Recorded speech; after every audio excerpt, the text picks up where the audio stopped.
ఆకాశవాణి ప్రాంతీయ వార్తలు చదువుతున్నది కె సుగుణ. ముఖ్యాంశాలు: దేశంలో ఎన్నికలను పారదర్శకంగా నిర్వహించేందుకే ప్రత్యేక సమగ్ర సవరణను కేంద్ర ఎన్నికల సంఘం చేపట్టిందని మంత్రి పి. నారాయణ తెలిపారు. భారత్ నెట్ ఉద్యమి కేంద్ర పథకం కింద చేపట్టిన సమృద్ధి గ్రామ ప్రాజెక్టు ద్వారా పౌర సేవలు, డిజిటల్ వైద్య సేవలు అందిస్తున్నట్లు కేంద్ర మంత్రి పెమ్మసాని చంద్రశేఖర్ చెప్పారు. పార్వతీపురం మన్యం జిల్లాలో మురుగునీరు నివారణకు ప్రత్యేక చర్యలు తీసుకోవాలని ఉప ముఖ్యమంత్రి కె. పవన్ కళ్యాణ్ అధికారులకు సూచించారు. ఆటిజం బాధిత చిన్నారుల కోసం ప్రభుత్వం రాష్ట్రంలో 125 మున్సిపాలిటీల్లో ప్రత్యేక థెరపీ కేంద్రాలను ఏర్పాటు చేస్తోంది. వార్తల వివరాలు: దేశంలో ఎన్నికలను పారదర్శకంగా నిర్వహించేందుకే ప్రత్యేక సమగ్ర సవరణ సర్ను కేంద్ర ఎన్నికల సంఘం చేపట్టిందని పురపాలక పట్టణాభివృద్ది శాఖ మంత్రి పి. నారాయణ తెలిపారు. నెల్లూరు సిటీ నియోజకవర్గ పరిధిలోని ఎల్లమ్మవారి దిన్నెలో జరుగుతున్న ప్రత్యేక సవరణ ప్రక్రియను ఆయన ఈరోజు పరిశీలించారు. ఇంటింటి సర్వేలో పాల్గొని బీఎల్ఏ, బీఎల్ఓలకు దిశానిర్దేశం చేశారు. ఈ సందర్భంగా మంత్రి నారాయణ మాట్లాడుతూ సర్ ప్రక్రియ వల్ల స్వచ్ఛమైన ఓటర్ల జాబితా తయారవుతుందన్నారు.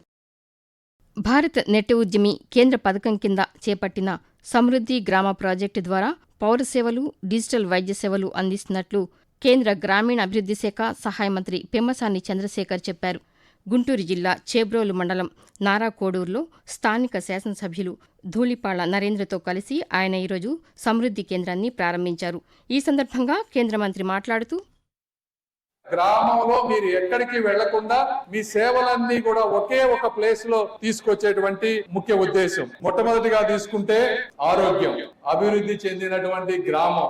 దాదాపు 60 టెస్టులు బయట ల్యాబులతో పోలిస్తే కనీసం 30 నుంచి 50% రేటు తక్కువతో ఉండేటువంటి పరిస్థితి ఇక్కడ.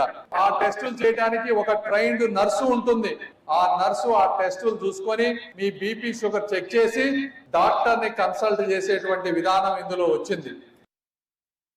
అమరావతిలోని హైకోర్టు శాశ్వత భవన అభివృద్ది పనులకు రాష్ట్ర ప్రభుత్వం 547 కోట్ల రూపాయలు మంజూరు చేసింది.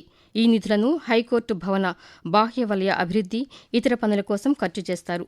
పనుల పర్యవేక్షణ, తదుపరి చర్యలు తీసుకోవాలని సిఆర్డీఏ కమిషనర్కు ప్రభుత్వం ఆదేశాలు జారీ చేసింది. రాజధాని అమరావతిలోని సిఆర్డీఏ పరిధిలో పలు సంస్థలకు భూ కేటాయింపులను మంత్రిమండలి సిఫార్సుల మేరకు మార్పు చేస్తూ రాష్ట్ర ప్రభుత్వం జీవో 118ని జారీ చేసింది.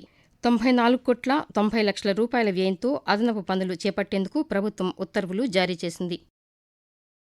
ప్రతి శుక్రవారం ఇంధన పొదుపు కోసం నో వెహికల్ డేగా పాటించాలని ముఖ్యమంత్రి చంద్రబాబు నాయుడు ఇచ్చిన పిలుపు భవిష్యత్తులో పెద్ద మార్పు తీసుకువస్తుందని నీటిపారుదల శాఖ మంత్రి నిమ్మల రామానాయుడు చెప్పారు. విజయవాడ క్యాంపు కార్యాలయం నుంచి అమరావతి సచివాలయానికి మంత్రి నిన్న సైకిల్ మీద వెళ్లారు. సచివాలయంలో పనులు ముగించుకుని తిరిగి రాత్రి విజయవాడకు సైకిల్ మీద చేరుకున్నారు. ఈ సందర్భంగా రామానాయుడు మాట్లాడుతూ చంద్రబాబు నాయుడు గారు 2 పిలుపులు ఇచ్చారు. ఒకటి, ఎవ్రీ ఫ్రైడే నో వెహికల్ డేగా పొదుపు పాటించాలి, ఇంధనం ఖర్చును తగ్గించాలి అనేటువంటి. రెండవది, పర్యావరణ పొల్యూషన్ లేకుండా సైకిల్ మీద ప్రయాణించండి అని ఏదైతే చంద్రబాబు నాయుడు గారు పిలిచారో దానిని అనుసరించే కార్యాలయం దగ్గర నుంచి సెక్రటరియట్ వరకు సైకిల్ మీద వెళ్ళి మళ్ళీ తిరిగి కష్టం కూడా ఇష్టంగా కనిపించేటువంటి పరిస్థితి. నిజంగా ఇది ఒక చిన్న ప్రయత్నం చంద్రబాబు నాయుడు గారు. చిన్న ప్రయత్నం రేపు ఈ సమాజంలో ఒక పెద్ద మార్పుని తీసుకొస్తూ పడిపోతూ ఉంది. భారతదేశంలోని పారిశ్రామిక వాడల్లో రెన్యూవబుల్ ఎనర్జీని ఉపయోగించుకుని తక్కువ ఉద్గారాలు విడుదల చేసే అల్యూమినియం పరిశ్రమలు ఏర్పాటు చేయాలని ఐటీ, ఎలక్ట్రానిక్స్ శాఖల మంత్రి నారా లోకేష్ రష్యాకు చెందిన రూసాల్ అల్యూమినియం సంస్థను కోరారు. రష్యా పర్యటనలో ఉన్న మంత్రి లోకేష్ ప్రపంచంలోనే అతిపెద్ద అల్యూమినియం సంస్థల్లో ఒకటైన రూసాల్ సంస్థ ప్రతినిధులతో సెయింట్ పీటర్స్బర్గ్లో సమావేశమయ్యారు. ఈ సందర్భంగా మంత్రి లోకేష్ మాట్లాడుతూ భారతదేశంలోని డీప్ వాటర్ పోర్ట్ల వద్ద ఉన్న ప్రత్యేక వాటర్ ఫ్రంట్ బెర్తులు, క్రమబద్దమైన కస్టమ్స్ క్లియరెన్స్లను ఉపయోగించుకుని ఒక కోస్టల్ అల్యూమినియం రిఫైనరీ, బాక్సైట్ దిగుమతి హబ్ను అభివృద్ది చేయడానికి భాగస్వామ్యం వహించాల్సిందిగా విజ్ఞప్తి చేశారు. ఆకాశవాణి ప్రాంతీయ వార్తలు వింటున్నారు. ఉప ముఖ్యమంత్రి కె. పవన్ కళ్యాణ్ పార్వతీపురం మన్యం జిల్లా పెదపెంకిలో అభివృద్ది పనులపై ఈరోజు అమరావతి నుండి దృశ్యమాధ్యమ విధానంలో సమీక్ష నిర్వహించారు. గ్రామంలో ఫైలేరియాతో పాటు డెంగ్యూ, మలేరియా కేసులు ఎక్కువగా నమోదు కావడంతో అప్రమత్తంగా ఉండాలని సూచించారు. తాగునీటి సరఫరా, పారిశుధ్య కార్యక్రమాలు, మురుగునీటి నివారణకు ప్రత్యేక చర్యలు తీసుకోవాలని పవన్ కళ్యాణ్ సూచించారు. ఆటిజం బాధిత చిన్నారుల కోసం రాష్ట్రంలో 125 మున్సిపాలిటీల్లో ప్రత్యేక థెరపీ కేంద్రాలను ఏర్పాటు చేసినట్లు సమగ్ర శిక్ష కార్యక్రమం అదనపు ప్రాజెక్టు డైరెక్టర్ కె. రవీంద్రనాథరెడ్డి తెలిపారు. పల్నాడు జిల్లా వినుకొండ ప్రభుత్వ బాలుర ఉన్నత పాఠశాలలో నిర్మిస్తున్న ఈ కేంద్ర నూతన భవన నిర్మాణ పనులను ఆయన నిన్న పరిశీలించారు. కేంద్ర ప్రభుత్వ సహకారంతో దేశంలో మొదటిసారిగా రాష్ట్రంలోనే వీటిని అందుబాటులోకి తెస్తున్నామని, రాష్ట్రంలో ప్రత్యేక అవసరాల పిల్లలు 90,000 మంది వరకు ఉన్నారని తెలిపారు. పరీక్షలు నిర్వహించి ఆటిజంతో బాధపడుతున్న వారిని ఇందులో చేరుస్తామని ఆయన పేర్కొన్నారు. ప్రతి ఆటిజం థెరపీ సెంటర్లో ప్రత్యేక వైద్యులతో కూడిన 7 పర్యవేక్షకులు అందుబాటులో ఉంటారని రవీంద్రనాథరెడ్డి తెలిపారు. రాష్ట్ర పర్యాటక రంగానికి జాతీయ స్థాయిలో మరో అరుదైన గౌరవం లభించింది. ఇండియా టుడే సంస్థ జాతీయ స్థాయిలో నిర్వహించిన సర్వేలో విశాఖ, అరకు, విస్టాడోమ్ రైలు ప్రయాణం దేశంలోనే మొదటి స్థానంలో నిలిచింది. ఈ నెల 15న గోవాలో జరిగే అవార్డుల కార్యక్రమంలో పురస్కారం అందుకోవాలని ఇండియా టుడే సంస్థ రాష్ట్ర పర్యాటక శాఖ మంత్రి కందుల దుర్గేష్ను ఆహ్వానించింది. విశాఖ, అరకు, విస్టాడోమ్ రైలు ప్రయాణం దేశంలోనే మొదటి స్థానంలో నిలవడం పట్ల పర్యాటక శాఖ మంత్రి కందుల దుర్గేష్ హర్షం వ్యక్తం చేశారు. ఈ అవార్డు రాబోయే రోజుల్లో రాష్ట్రంలో పర్యాటక రంగాభివృద్ధిని మరింత ముందుకు తీసుకువెళ్తుందని మంత్రి ఆశాభావం వ్యక్తం చేశారు. కేంద్ర ప్రభుత్వం అమలు చేస్తున్న పథకాలు మారుమూల ప్రాంతాల్లో ఉన్న నిరుపేదల జీవన ప్రమాణాలను మెరుగుపరుస్తున్నాయి.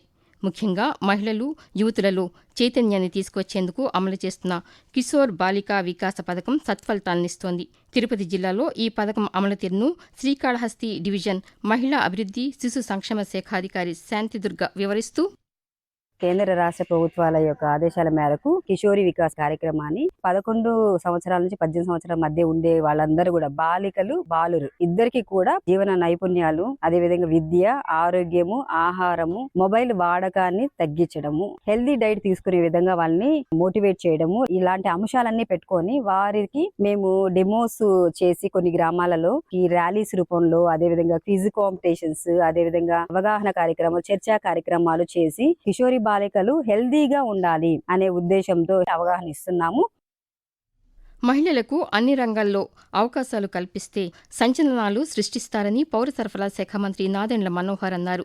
ఏలూరులో జిల్లా గ్రామీణ అభివృద్ధి సంస్థ సెర్ఫ్ ఆధ్వర్యంలో జరిగిన సమావేశంలో ఆయన నిన్న మాట్లాడుతూ రాష్ట్ర ప్రభుత్వం అమలు చేస్తున్న ప్రతి పథకం పట్ల మహిళలకు అవగాహన కల్పించాలని అన్నారు.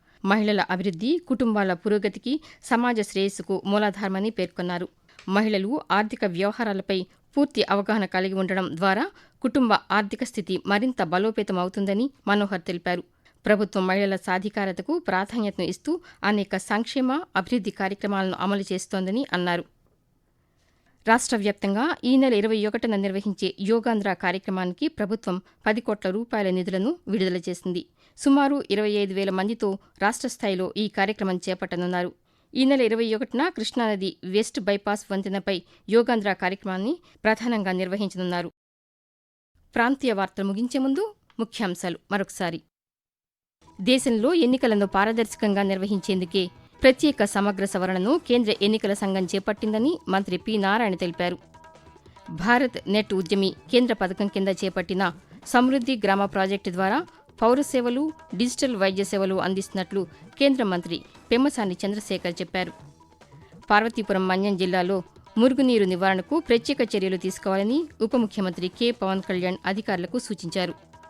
ఆటిజం బాధిత చిన్నారుల కోసం ప్రభుత్వం రాష్ట్రంలో 125 మున్సిపాలిటీల్లో ప్రత్యేక థెరపీ కేంద్రాలను ఏర్పాటు చేస్తోంది. ఆకాశవాణి ప్రాంతీయ వార్తలు ఇందులో సమాప్తం. తిరిగి సాయంత్రం 6 గంటల 10 నిమిషాలకు విశాఖపట్నం కేంద్రం నుంచి ప్రాంతీయ వార్తలు వింటారు.